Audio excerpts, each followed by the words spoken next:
नमाज नहीं छोड़ना। नमाज अहद है अल्लाह से हमारा। नमाज ईमान की अलामत है, तौहीद का कमाल है नमाज। नमाज जिंदगी में रहना। हमारे घर में एक भी बेनमाजी नहीं रहना। बीवी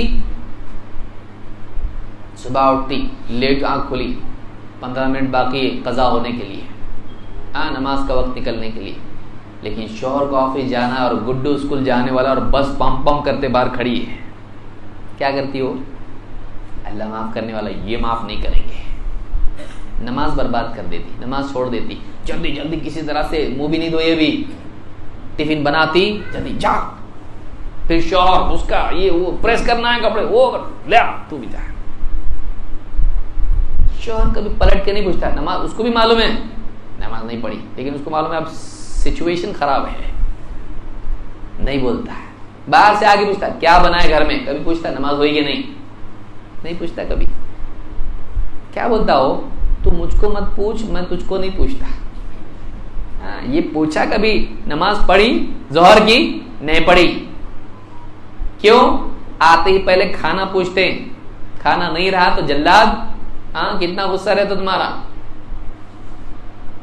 और ये भी पूछता नहीं, डर के, पढ़ी कि नहीं पढ़ी। क्यों?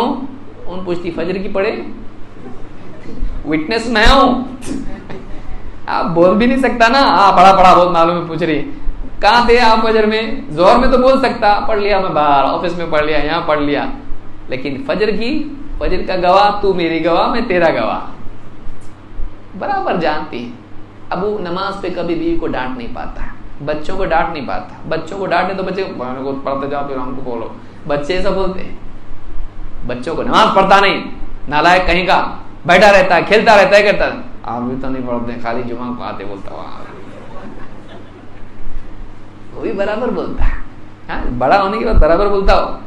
छोटा तो डर के कोने में जाके बैठता चुप, थोड़ा बड़ा होता तब कंधे तक पहुंचता तो फिर वो बराबर कमेंट करता। आपके सारे पोस्ट पे दूसरे कमेंट करेंगे, बच्चे नहीं करेंगे आपके, बच्चे भी कमेंट करते आपके।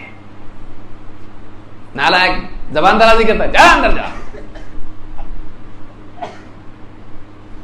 और बीवी भी देखते रहती, अच्छा टक्कर पे पैदा हो रहा है। मुझको सताते थे, मुझको करते थे, अब देखो अब इसको निपटो। अब बराबर एक मेरा साथी पैदा हो गया जो जंग में मेरे साथ शरीक रहेगा। बीवी बराबर जानती है नमाज घर में एक भी नहीं जाना। आते ही पहले होना, नमाज हो गई सबकी? नहीं, चलो पहले नमाज पढ़ो। पहले खाना दे दी थी, खाना बाद में दो, पहले नमाज पढ़ो। करे कभी ऐसा हम लोग? नहीं, पहले खाना दे बाद में नमाज पढ़ी, ये बोले होंगे। क्यों? पहले खाना, वो बोले इनका खाना ज्यादा इंपॉर्टेंट है मेरी नमाज से। घर का निजाम हमारा कैसा है? नमाज नहीं छूटना हमारे घर में। अल्लाह के रसूल सल्लल्लाहु अलैहि वसल्लम आखिरी वक्त में आयशा फरमाती हैं, नमाज के लिए अल्लाह के नबी सल्लल्लाहु अलैहि वसल्लम को लाया गया, दो सहाबियों के कंधे पर, आपके पांव जमीन पर टिकते नहीं थे। आपको लाया गया तो पांव घिसटने की वजह से रेत में लकीरें बन रही थी, और आपको लाके सफ में बिठा दिया गया। आखिरी वक्त में अल्लाह के रसूल सल्लल्लाहु अलैहि वसल्लम की जुबान से अल्फाज ठीक से नहीं निकल पा रहे, आप उस वक्त में अस्सलाह वमा मलकत ऐमानुकुम, नमाज नमाज, अपने गुलामों का ख्याल रखो। नमाज अल्लाह का हक, गुलाम बंदों का हक। नमाज नमाज रिपीट कर रहे हैं। आखिरी वक्त अल्लाह के रसूल सल्लल्लाहु अलैहि वसल्लम की फिक्र, नमाज नमाज नमाज। हमने लिहाज रखा उसका।